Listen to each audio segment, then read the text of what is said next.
Assalomu alaykum hurmatli obunachilar, bizani kuzatib borayotganlar. Bugungi obzorimizda Yunusobod rayonida joylashgan kompaktli ikkita yonma-yon qurilgan uy, shundan bittasini video obzorini qilib beramiz.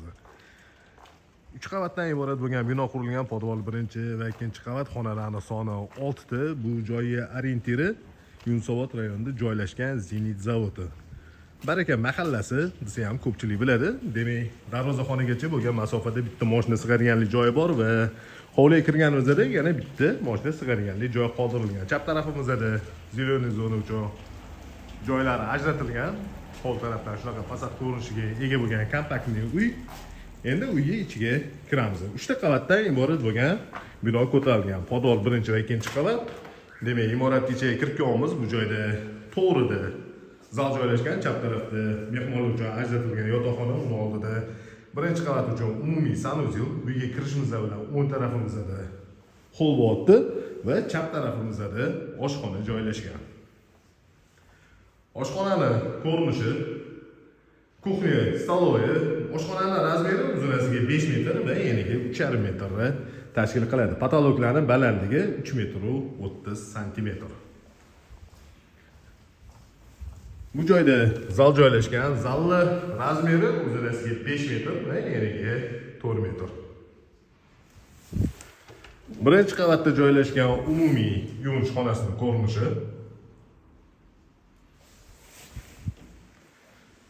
Mehmonlar uchun ajratilgan yotoqxonaga kirib kelamiz. Bu yotoqxonaning razmeri uzunasiga 5 metr va eniga 3,5 metrni tashkil qiladi. Demak, birinchi qavatda oshxona, hol, mehmonlar uchun ajratilgan yotoqxona va zal bo'ldi. Endi ikkinchi qavatga ko'tarilamiz. Ikkinchi qavatda 4 ta xona joylashgan. 4 talasi ham yotoqxona uchun mo'ljallangan.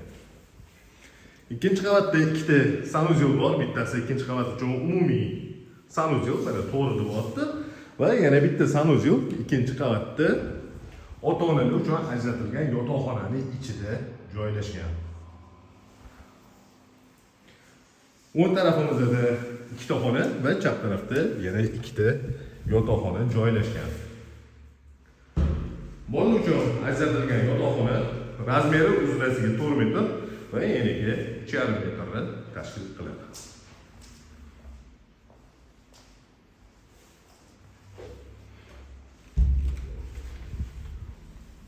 Bu joyda 5 ga 3,5 razmerda yana bitta xona joylashgan.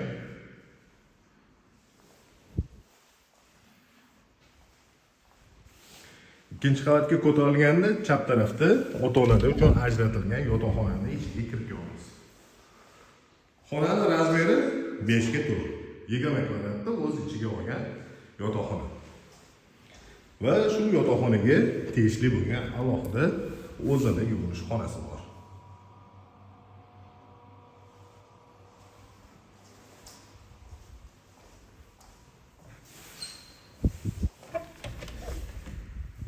İkinci qavatda joylashgan 4-chi yotoqxonaning ichiga kirib kelamiz. Bolalar uchun ajratilgan yotoqxona razmeri uzunasiga 5 metr va eniga 3,5 metr. Demak, ikkinchi qavatda 4 ta yotoqxona va 2 ta sanuzel bo'ldi. Endi imoratda podval qismiga tushamiz. Imoratda tegi butunlay podval qilingan va bir nechta xonalarga bo'lingan. Hamma joyga ko'prik polga tashalgan. Hozir uy egalari bu pol qismiga kavralarni yozib berishadi.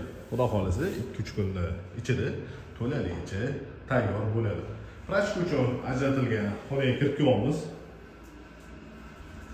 Va uning oldida kotelni joylashgan.